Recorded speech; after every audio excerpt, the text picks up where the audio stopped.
I know, we're in week 6. We're almost halfway through, and we've gotten through some of the most significant components of the work. And hopefully you're getting a feel for how this works, how the, process of reading, taking some assessments, if you will, the quizzes, and then you're going to get to an exam. And as I mentioned in a video I'll post today for office hours, this accounting 201 class isn't really a paint by numbers type of a class. You don't get the full picture. You get concepts that then you have to apply, and you have to apply in different scenarios, and without necessarily the same language, not necessarily the same path that was used before. And so you have to assimilate this information and draw upon it to solve a problem. And as you've seen in some of these videos that I do, even I can get on the wrong track, or even I can miss a few things that I should have done but did not do, or I got the debits and credits backwards or something like that. And so there's always some aspect of this where you have a common approach, okay, that's fine, to certain problems, but in the end you have to check your work and you have to verify against other things in order to get down to the solution. So I hope that as you work through this, you'll identify some of those strategies that'll help you out. Hopefully some of the videos that I do will identify approaches and strategies to resolve the problems, or even things to look out for when you're being presented with certain information, how to tear it apart and piece out the pieces that you need, and then actually solve the problem. In this week, okay, you'll be finishing out the quiz access and quiz.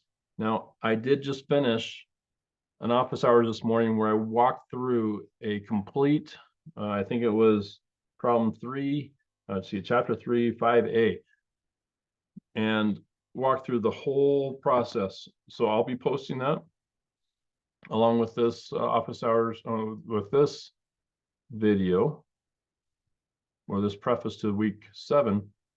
So hopefully, if at a minimum, if you haven't taken the quiz access to quiz yet, you'll be able to see that beforehand and work through it. But at the best, you'll be able to then use that type of an approach for your week 2, your exam 2 that's coming up next week. All right, so quiz ethics assignment, like 80% of you are doing great in submitting this. Remember, if you're following the format that I lay out, that's pretty easy. Okay, structurally, no problem, but make sure that you put in what the impact is, or make sure that you get each and every single component of that in. If you don't, I'll have to, dock the grade a little bit, but you always have a chance to resubmit and get a full grade on this assignment. Now, looking at chapter 7, week 7, you'll be going over chapter 6 with the quiz access and quiz due, what is that, midweek, right? So midweek is chapter 6, 15th, yep. And then after that, then you have the exam. Now, exam is going to be, once again, it's going to be on chapter 3 and 6. So you're just finishing up chapter 3. You're going to be working through chapter 6. It shouldn't, I think the main focus is chapter 3 with a little bit of 6 because of the timing. But remember, it's closed book, closed note. I don't have any influence over that. And it's also no headphones, as you saw on the thing in the announcement I also provided. Make sure you're, using appropriate tools, and that you're wearing clothes. I don't know, so that others that are maybe watching this don't get offended. I'm not sure. But anyway, you only get one attempt, and you have your basic paper, Excel, most of use Excel, a calculator to work through the problems. This has 340 minutes available on this, and you definitely need to use Proctorio. So remember also that I'm not a very big fan on late assignments. In fact, you have to really have a extenuating circumstance, something that's way out of your control and unanticipated.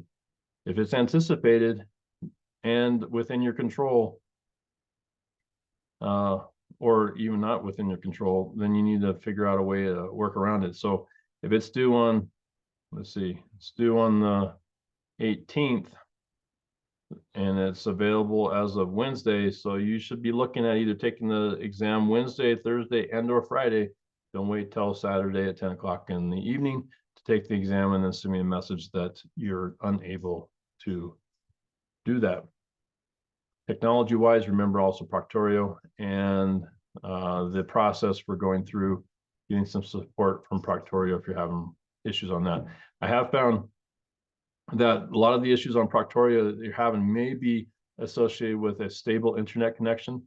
And so if you're having problems in your area with the stability of internet, you'll need to make sure that you find an access point that gives you that stability. That could be an internet cafe. It could be church usually doesn't provide very good internet, so that's the bad choice. But it could be a library. It could be some location that'll give you a nice, secure, stable internet connection to do the exam. All right. With that, then let me go over to chapter 6. Do a quick overview of where we're at there.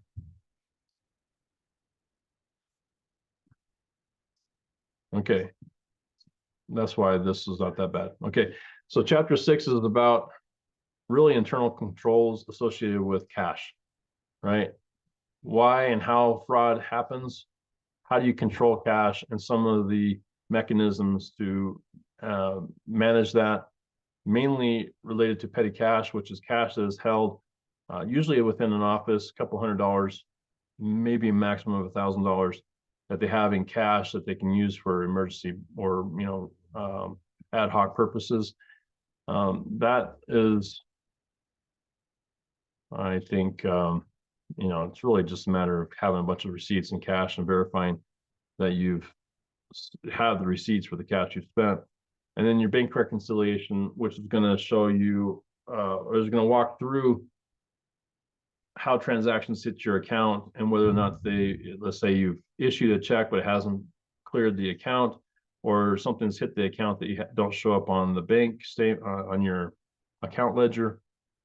So there's a couple of different scenarios where every month, every company does a reconciliation under cash to make sure that one, it was authorized expenditures, and two, that any incoming receipts or expenditures are properly recorded.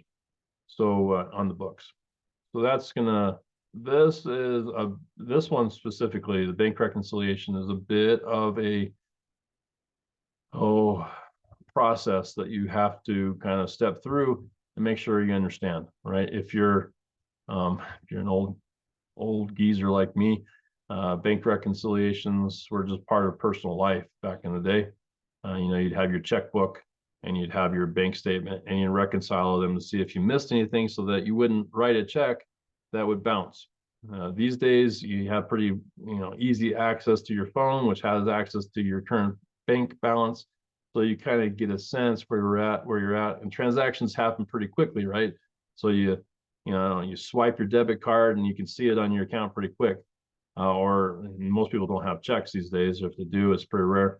And when you're writing them. But for banks, it's also an internal control process just to make sure that we know exactly what's going on in the bank account at all times. Okay, so I'll go over this more on Tuesday. So that gives you a working sample of how to do this as you start to work through it. Yeah, I'll definitely go through a problem on this, so that if you feel like you're missing something, you'll have a little chance to review it and then work through those quizzes that are going to happen on Wednesday, right? Let's check. And week 7, where are you? Right there. Yeah, quiz access and the quiz for that week is on Wednesday. So yeah, office hours on Tuesday will help you prep for this if you need it on Wednesday. And then you can take the exam anywhere starting from Wednesday through to Saturday. I think that's all I got. If you have any questions, let me know and help you work through some of this. Take care. Bye.